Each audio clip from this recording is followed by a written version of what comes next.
nan kai raɗi ga wanda an kawa waɗanda sun an kawo ƙara da wanda an kawo ɓanna da wanda ya ɓanna.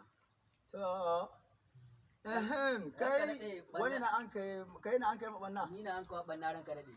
To kai mina na wace irin dabba ta ci ma kayan gona? Akuya ta akuya. Akuya? Akuya. Mina na ta ci? Alkama ta ci kuma ta kai gutsu 30.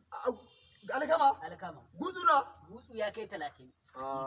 Lamarin nan sai an kira Laraba. Kai ya an kai kabbari. Allah gafarta malam. Ni dai akuyar ga sai ta ka sake ta an ka sake ta. An ka samu matsala. Kana jin kai nade? Ina jin ka. To na kai akuya kasuwa. Na sai suwa na bashi kuɗi ya ce kuma al'adule sai na kuma ƙara masa kuɗin da. Kwarai ku don saboda alkama ta ci. Ita alkama kuma na ji an ce nan ƙasar gama.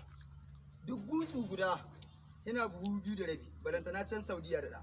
Dole sai mun kira Larabawa sun warware mana wannan hukunci. Yanzu ga dole sai ka bamu naira 10,000.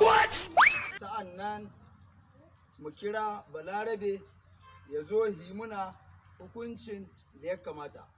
Su wayancan kuɗi 60,000 ɗin da ka ba su nauna na gehe ne. Kuma duk buhu an ce na alkama 70,000 ne. Ali Sawamin gutsu 30 a kuɗin da naka suna miliyan 2 ha. No.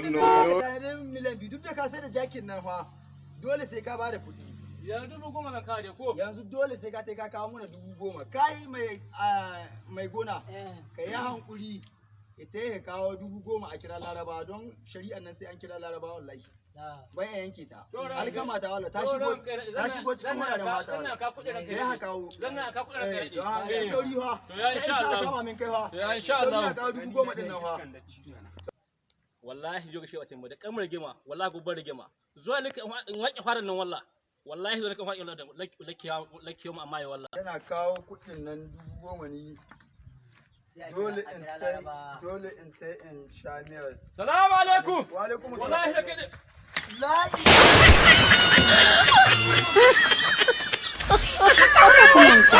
Subscribe ku danna mana ƙararrawa.